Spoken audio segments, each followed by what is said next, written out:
Thanks for joining us this morning.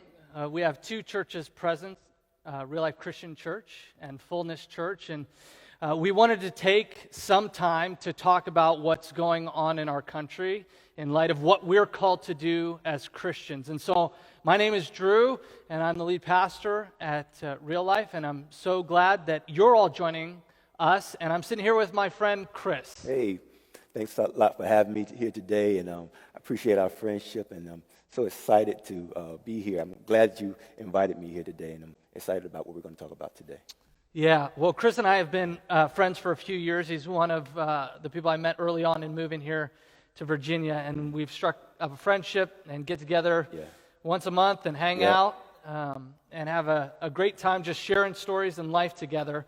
And when things started going on last week, I reached out to him and truly, in a heartbreaking way, been wrestling with what do we do? How do we move into this in a godly way? How do we interact with our culture? And so I just want to give us some time to hear from you, to listen. And as a white person, that I read things and I watch things, and I've got good friends that are going through stuff that I am trying to empathize with, but I know that I don't know. Yeah. And so, Chris, would you tell us a little bit, help us understand what's going on? Because for some people, it seems like, there's some racial tensions that have existed, but really this is about a bad cop and an unlucky situation. But it's so much deeper than that. So would you kind of help us, and church, would we listen without coming up with buts? Just listen and receive and explain what's going on. I think, first of all, we're in the middle of a pandemic, right? But it's not a medical one. It's a pandemic that has been with America, has been at the heart of America for a long time, I believe, since it began when you had black people who weren't even considered human. And everything that's built on top of that, everything that we build is built on that foundation. And yes, we can kind of maneuver around it, but we have to deal with why is it that you have a certain group of people, because of their skin color, is not even considered human. And so when we come to this point today where we're looking at what's going on, this is not just a one incident thing. This is something that has been in my community for a long time. With the videos and social media, certain things are now coming to light. But to be honest, these are just a few stories of many that have never been told. You will never see a videotape of so many stories, and people, when they would tell their story, they'll be in tears because of how they're being mistreated. And it's frustrating, but at the same time, I believe that we're at a point now where people are starting to really notice, starting to care, starting to speak up. We see protests not just in America now, but we see it like in New Zealand and in London and all over the world, and people are protesting. And of course, I don't condone the looting at all. But what you're seeing is people who are saying, "Hear me. This has been going on for a long time. Listen to me." And I'm thankful that now people are starting to listen. Yeah. So Chris and I, we briefly talked about some of the stuff we want to talk about, but really we kind of kept it vague so we can go into the rawness of this situation. Yeah. And so I'm just going to expose my ignorance and kind of play the side of where some people might be thinking, and help us think help us understand how far away from that thinking we are. Okay. And so you mentioned slavery, and I think is it 2/3 human in the Constitution, and so many of us might think, okay, that's hundreds of years I ago. know. Like, how long are you going to hold on to that? Yeah. But although there's a past, that isn't just 400 years ago. Right. That isn't just a few hundred years ago. This is something that essence carries itself in our culture today. Yeah. Would you explain how personally you've experienced what some people say is on one side white privilege or black unprivilege? I don't even know what is that, so that we can't keep it as a part of the history books, but that it is a real thing now. Well, when we talk about history, yes, slavery was hundreds of years ago, but just think about the fact of the right to vote. That was fairly recent when you think about history, right? Yeah. Think about the civil rights. You think about people who, my grandmother, she's 96 years old. She just celebrated her birthday last month. She could tell stories, So this is maybe, for us, in my household, this is maybe just a generation and a half, 2 generations ago. Yeah. Where she can tell many stories. This is not that far off. Yeah. We're not that far removed from those things. Yeah. And I might add, when you have a history and a pattern, you know what it is to have muscle memory, right? When you're used to doing certain things a certain way, how long does it take for you to get that out of your system? Yeah. So it's not gone. Maybe we have covered it up. Maybe we have, kind of looked away. Maybe with the lack of sports, it forces us now to not be distracted, so that we can actually see things and see things for what they really are, and to recognize that it's here and it's among us. And so we're not that far removed. Yeah. And these incidents, it shows that we're not. Yeah. Yeah. Now, for you personally then, I know we've talked about this prior to this incident of times where you've been racially profiled. Yeah. Would you share what that looks like, and even what goes through your mind in a way that many of us don't have to think through? Yeah. So I was trying to not go there. I really was. But when I think about it, it does 2 things for me. It makes me angry. It infuriates me. And it makes me sad. And not just for me, but for my children. I remember, let me just give you some background about myself. I grew up in a 2-parent home. My father was a pastor. He passed away 2016. I actually took over the church after he passed. My mother was a school teacher who's retired.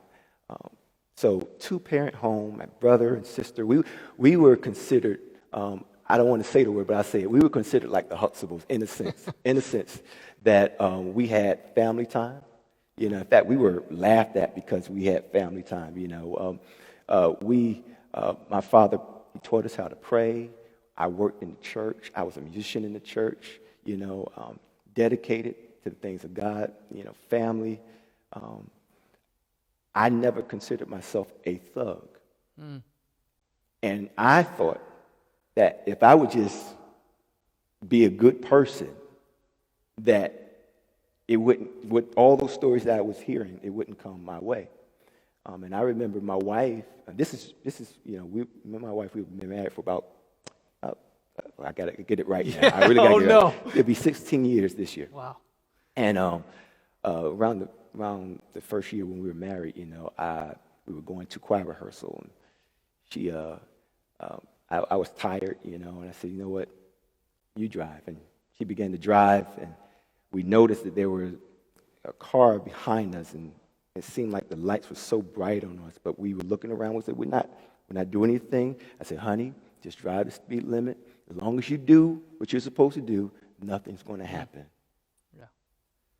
We're driving, all of a sudden, pulled over. So I'm thinking that there's a tail light or something. What do we do? I'm actually getting ready to fuss at my wife because I'm like, honey, what did you do? Yes. Why did you, I got to go to choir rehearsal.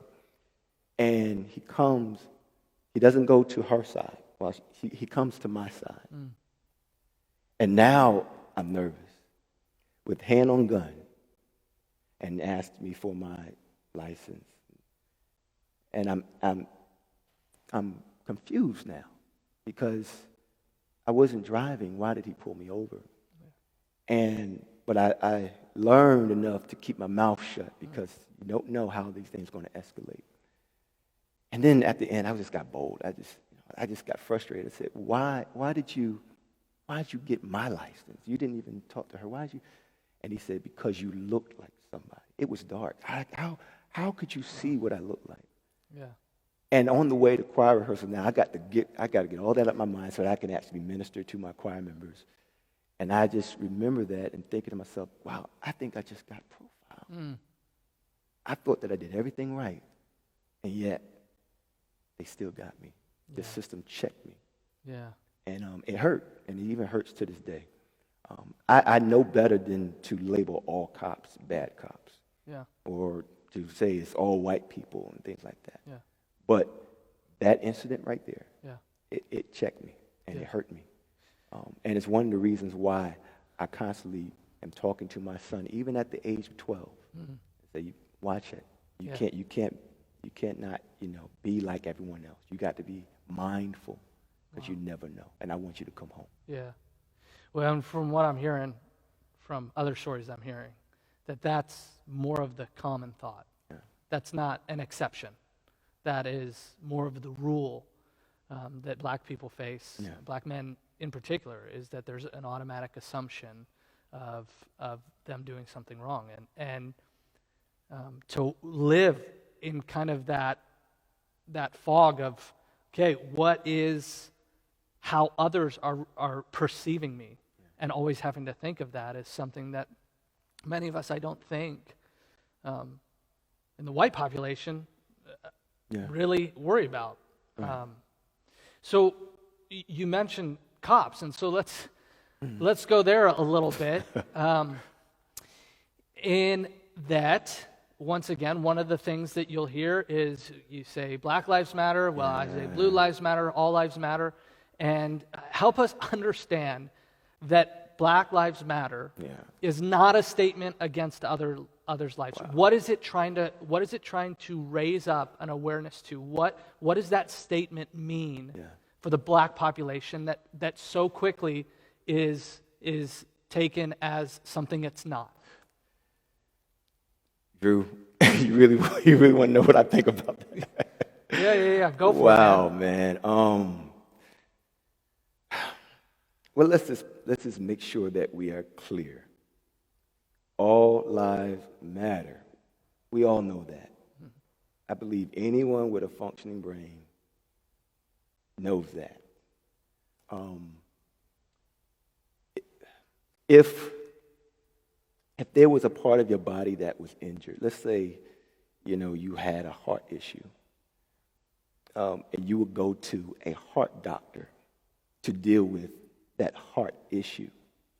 Now, your hand matters, your feet matter, your liver matters, your lungs, but at that moment, your heart matters. Yeah. And at that moment, yes, all the other part of your body, you need to make sure that they're working right, but you have to deal with what's hurting you right now. And so here's my problem. My problem is when you minimize the statement, Black Lives Matter, to me, what you're really saying is that's them and not me. And let me explain it like this. If my heart was a part of my body, there'd be no issue for me to deal with the heart issue, even though I know. But when it's somebody else's situation, then I don't have to deal with that. And so it's easy for me to say all lives matter when it's not a part of me. I'm going to go just a little deeper. I just want to kind of clarify this a little deeper. You and I, we're friends. We've been friends for years. We've laughed together.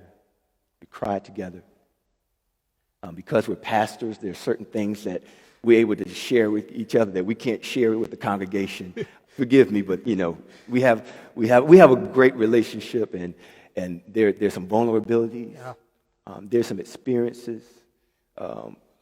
When we first got together, I was able to share with you some of my issues as it pertained to the passing of my father and taking over the church and things like that, and just been very transparent and open with that. We have a great relationship.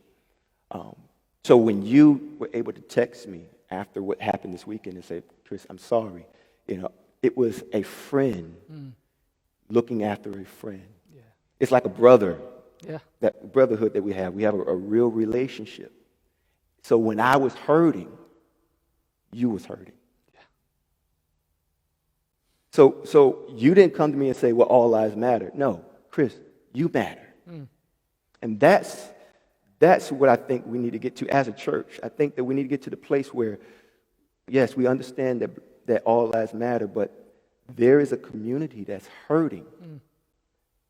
And in the scripture, it talks about how, in fact, Jesus, this whole chapter, he gives at least 3 parables about how, yes, there are 99 sheep, but he goes after the one. And yes, the woman, she has money, but she goes and she tries to find the coin. Yeah. Or the prodigal son. Yes, he did his thing, and I'm not saying the black people, they're prodigal, but when he came home, it was the older son that said, well, what about me? And the father said, well, you already have access to everything. Wow. But he was lost and now he's found. And so there's a whole chapter that speaks about how, yes, 99 sheep matter. But that one sheep matters too. Yeah. And as a church, I just think we need to get to that place where we understand that kind of language, it kind of, to the black community, it makes us feel like we're in this alone. Wow. One of the things that, as I was wrestling with this, and I feel so privileged to be able to, in the midst of what you're going through, say, hey, here's how I'm processing it. Will you help me process it? Right. It feels, honestly, it feels so arrogant. It's like the black population is under this great stress, right? And we all are, but in the midst of that, I go to you and I say, hey, Chris, here's what I'm thinking. Can you help me think through it? And I really, just want to thank you for that. Yeah. But to the point that you just said, that was so beautifully pointed to Jesus Christ in that. And when you gave feedback on what I was writing, you said, yes, Jesus came into this place. Yes, he loved us. Yes, he did all this stuff. But he didn't pity it as their problem.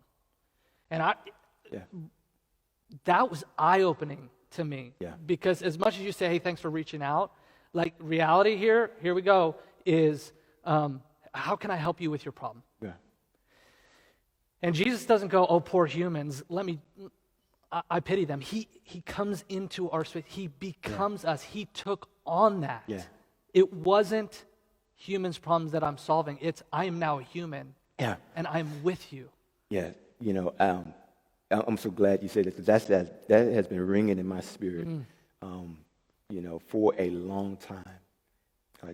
Jesus didn't just become God among us. He didn't just, because if he was God among us, we'll just see him as just God, He became one of us. Yeah. Right?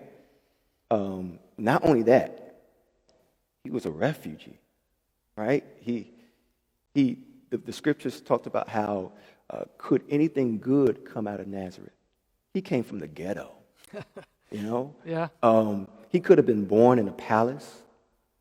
He could have been born a Roman citizen and affected the laws, infiltrated the Roman government, and in fact, he decided to become the lowliest. Yeah. Right? The Bible talks about, I believe in Hebrews, about how we have not a high priest that have not been afflicted with our infirmities. But in the same way, he was tempted, but without sin. He was tempted like us. He suffered like us. He cried.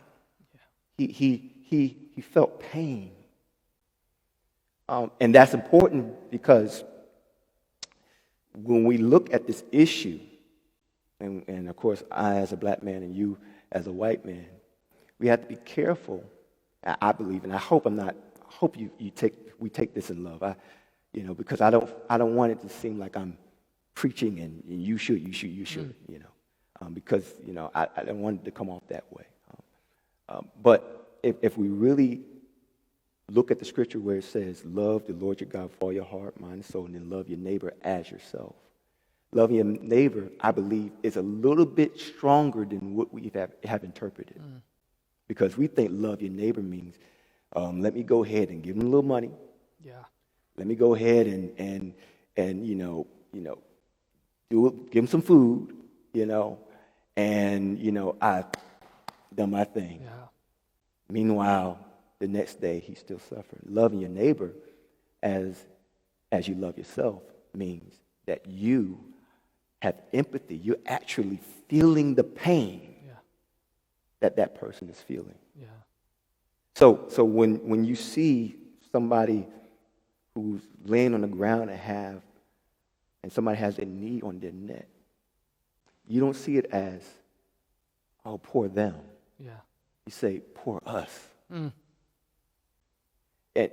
It's easy to not see that person as being someone who could be your uncle because he doesn't have your complexion. But when we get to the point where we say, that could be my brother, that could be my uncle, that could be my father, that could be my son. When we get to that place when we say, what are we going to do? Not what are they going to do, what are we going to do? Yeah. And we feel that pain collectively, then I think that's where real reconciliation can begin. Yeah, that's so good.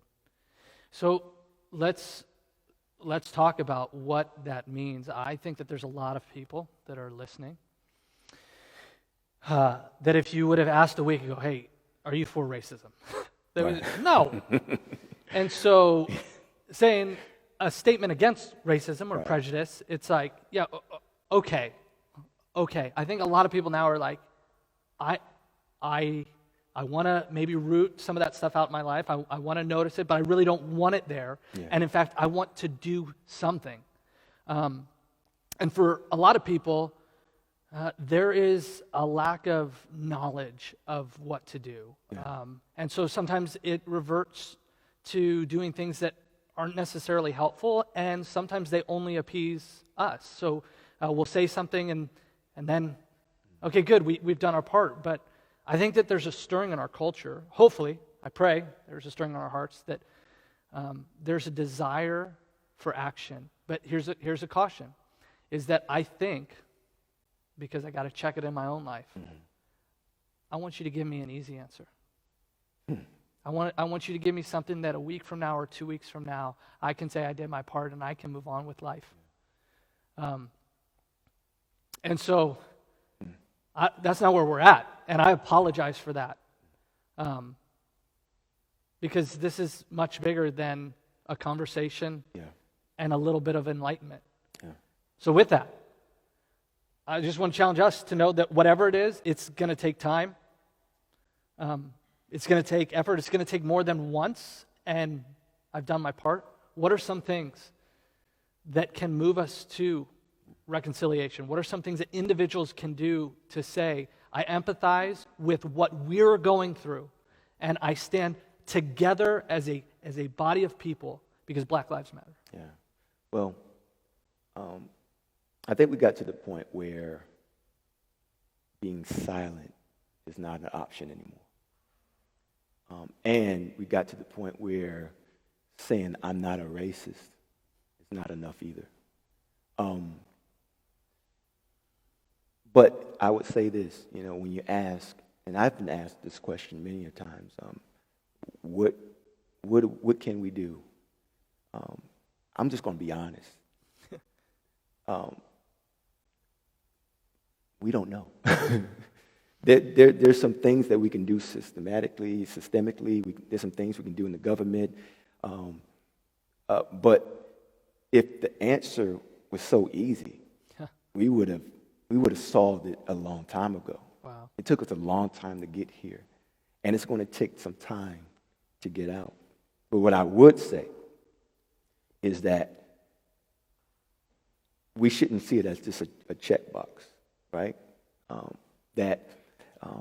My challenge to pastors, both white and black, is that we don't look at our sermon calendar, preaching calendar, and say, okay, we're going to dedicate these 3 weeks to preaching about race, and then we're just going to move on to the next hot topic so that I can keep my members, because I know that they're not going to stick around long enough for us to really dig deep. Wow. Right?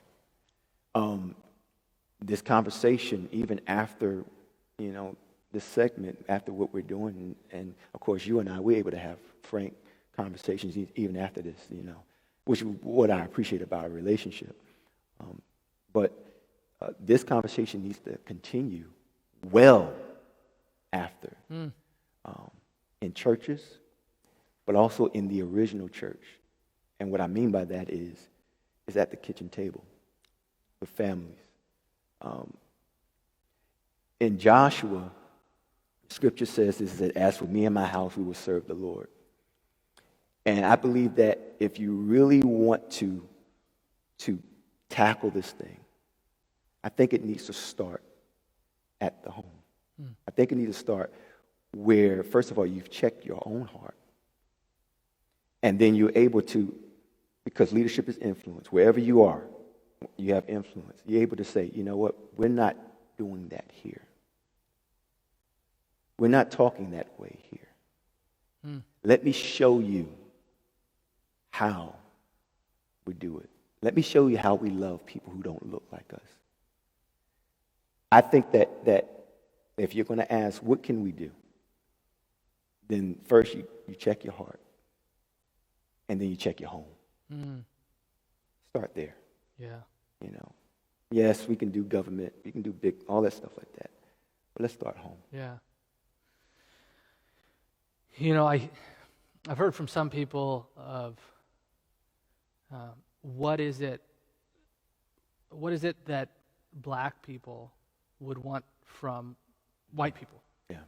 So check the heart, check the home. But there's some eagerness to interact in a way that I think might be awkward or weird. And so I'm going to ask you just a few things that might spark an idea.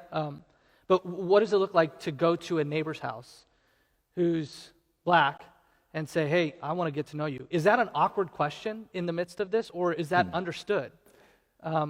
Is an interaction with just a sign of solidarity by putting a hand on a shoulder of somebody in the grocery store, is that all just beyond the relationship? And again, does that just feed us, or is there an acceptability to say, yeah, we're looking for this harmony? What do you think? Well, personally, if you did that to me, I don't I'd probably run out. Like, who is this crazy guy coming up to me, putting their hands on me and just saying, hey, look, I just want to be friends. And I'm not sure this. I don't even think that's a white or black thing. That's just a thing, right? But to your point, I think that genuine relationship is important. What you have is you have cultures and worlds. Even though we have a great relationship with friends, there's some things about my world that you don't know and you don't understand. Yeah. And vice versa, Why did he do that? Why do they do that? Why they talk that way? So, all that stuff. And here's the thing.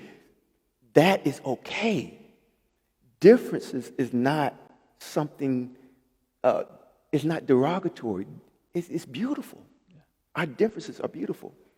And what's even more beautiful is when I'm able to be vulnerable enough to allow you in my world and me into yours, right? And when our worlds begin to collide, and you begin to see things about my world and begin to see the beauty in it and the same, and begin to appreciate each other where we are, that's important. So I would say this, that what we have, this relationship that we have, this friendship that we have, needs to be more common. Yeah. It needs to be more common. And it got to be more than I got a black friend and I got a white friend. Yeah. Here's the question, Here's a question, and this, you heard this question mentioned many times. I think our time might be up, but you may have heard this question where, you know, if your daughter was to bring a black man to the home, would you be okay with it? See, those are heart check moments now, because now it's not just I got a black friend. Yeah. Now I may have a black son-in-law, right? Yeah. And how do I feel about that? Yeah. And so that's when your worlds begin to collide, and that's when you're able to now really begin to check your heart and begin to say, okay, what is it about me that needs to be examined? Yeah. Am I really loving the way Jesus called me to love? Wow. So yes, so we need to make sure that we continue to invade each other's world with love. Intentional pursuit Yes, of there you go. relationships, but not tapping a guy on the shoulder Don't at do the that. supermarket Don't do that. and saying, "Do You might get punched out. Well, this feels, I'm sad because there's so much more to go about, and it feels like another injustice for a conversation that could last for hours and hours. So one of the things Chris and I have talked about is that we'd continue to meet on a regular basis and continue to have conversations and release those conversations, because as he said, this can't be okay, hey, look, we did it, we addressed it, let's move on. There's things that need to be continually cultivated, awareness, a love for one another. So I appreciate just the time and the perspective, and I hope, if anything, for all of us, our eyes are just a little wider to the reality, to what God has called us to, and to love one another deeply,